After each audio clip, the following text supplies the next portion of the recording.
Enlace con Michel Duhard. Él forma parte del colectivo Sélvame del Tren, es buzo de cuevas y fotógrafo, perdón. Y vamos a platicar con él sobre lo que han encontrado en torno a la destrucción que las obras de Tren Maya han dejado en la selva, en esta región del país. Michel, muchas gracias por atendernos. ¿Cómo estás? Muy buenos días. ¿Qué tal, Sonia? Encantado aquí de estar con ustedes y de platicar con todo el auditorio. Bueno, justamente me gustaría si nos compartes qué es lo que han documentado ustedes en torno a las afectaciones que han causado las obras del Tren Maya. Pues mira, fíjate que el sábado comenzamos la primer caravana por la selva, donde estamos invitando al público en general a que vaya a la zona del tramo 5, a la parte devastada, sobre todo para que conozcan de viva voz, con sus propios ojos, lo que está pasando. Y como ejemplo, digamos lo que podemos citar, que es simplemente un muestreo de un tramo de más o menos 2 kilómetros. En ese tramo donde la gente pudo entrar a 3 cuevas, donde pudimos encontrar incluso como 2 zonas arqueológicas bastante grandes, se puede observar cómo el trazo del tren pasa encima de estas zonas arqueológicas, va a acabar rellenando 3 cuevas hermosas, una de las cuales tiene agua prístina, que es también el ejemplo y el muestreo del tipo de agua que hay en la península de Yucatán y parte, digamos, en los cenotes del área de Quintana Roo, que es agua completamente potable. La gente puede bajar a las cuevas, meterse al agua, beber del agua y con suerte van a ver fauna como la dama blanca, la anguila ciega, bagres, etcétera. Pero lo más importante es que esta agua acaba en el mar y ahí es donde empieza el mar Caribe. Realmente el mar Caribe empieza en la selva y el azul turquesa del mar Caribe se debe también a parte de las sales y del contenido del agua que viene desde la selva. Entonces estamos muy preocupados. Eh, Cuéntanos de este recorrido, cómo se hace y cómo puede participar la gente. Muchas gracias. Mira, la verdad es que es increíble cómo la sociedad civil se está incorporando a yo no diría este movimiento, sino a esta parte de concientización. Pronto vamos a tener en las redes de Sélvame del Tren, de hecho ya por ahí debe de estar, hay un link donde la gente se puede inscribir. El primer sábado de cada mes se van a organizar las visitas guiadas a la parte, a estas cuevas, que es Yorogana, la Dama Blanca y Dios bendiga esta cueva.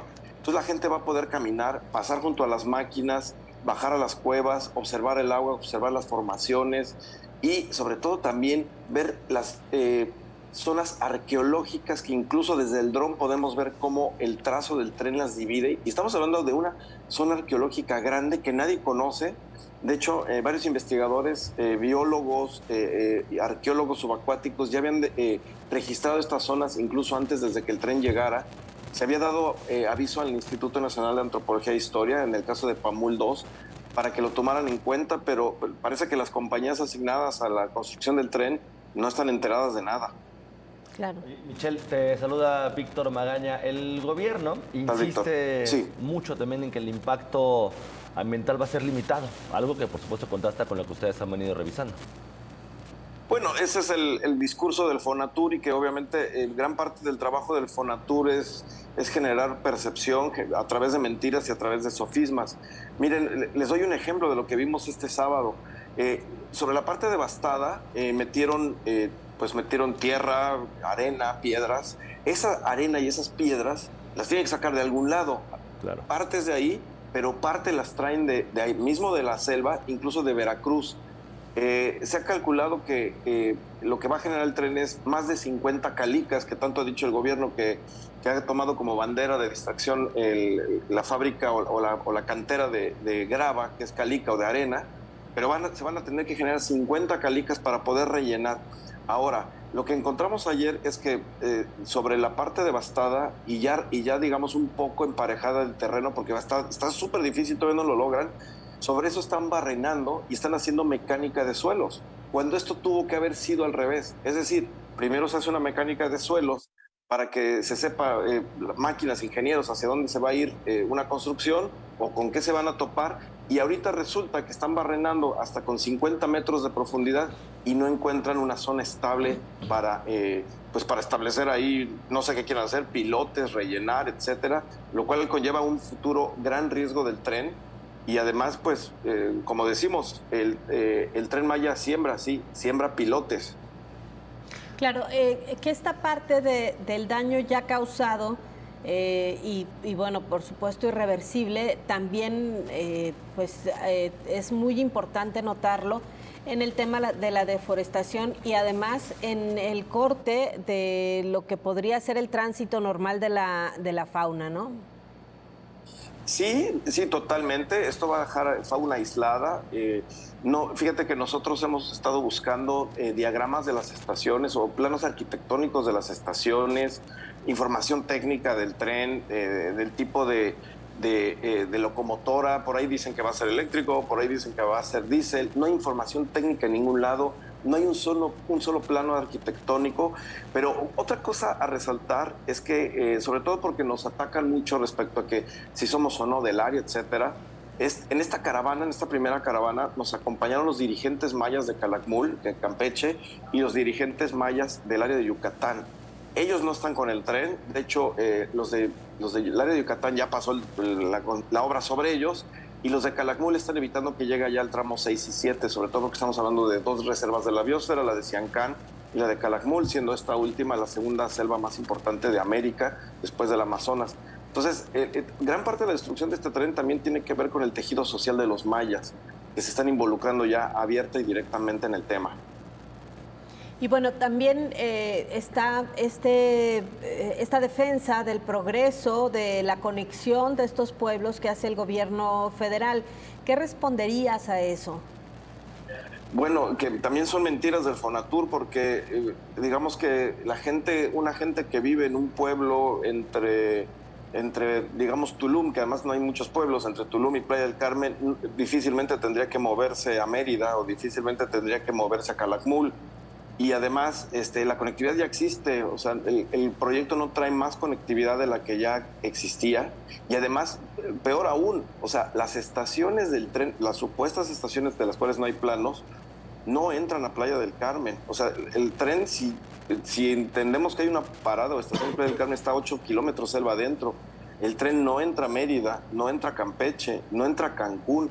Entonces, si alguien se quiere mover, digamos, de Playa del Carmen a Cancún, va a tener que agarrar un transporte que lo lleve a la estación del tren 8 kilómetros selva adentro y luego agarrar el tren para después agarrar otro transporte a Cancún. Entonces, todo es un absurdo. Por lo menos el tramo o los trazos que van desde Cancún, Tulum, Bacalar, Playa del Carmen y Calakmul no tienen sentido. Oye, Michelle, ¿a qué le apuesta el gobierno federal con información reservada en cuanto al tema de impacto ambiental, sin los estudios también terminados? No se sabe todavía cuál va a ser la afectación real y, bueno, pues también haciendo a un lado, ¿no? Minimizando, por supuesto, el tema de las manifestaciones y todo lo que han venido también haciendo colectivos en aquella parte de nuestro país. ¿A qué le está apostando el gobierno? Le apuesta a no ser cuestionado legalmente, porque si nos vamos ortodoxamente a lo que indican los procesos ambientales, los procesos legales, todo está mal, o sea, digamos, todo es ilegal. Se entregó una mía fuera de tiempo, no hay mecánicas de suelos, las consultas que se hicieron con los pueblos fueron completamente amañadas y fuera de cualquier procedimiento.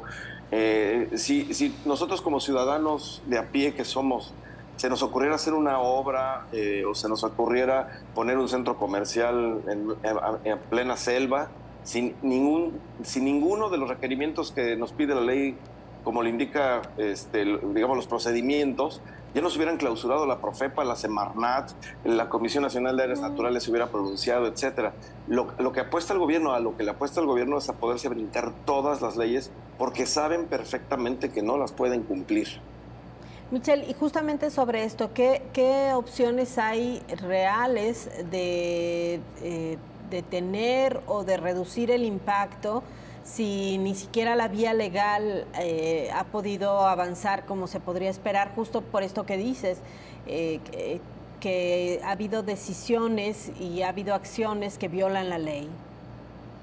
Pues mira, realmente ya nuestro pronunciamiento antes era que el tren lo regresaran a la carretera, que era el proyecto original, el que se presentó a los pueblos, el que se presentó a empresarios, era que iba a ir sobre la carretera. Nuestro posicionamiento original era que se regrese a la carretera.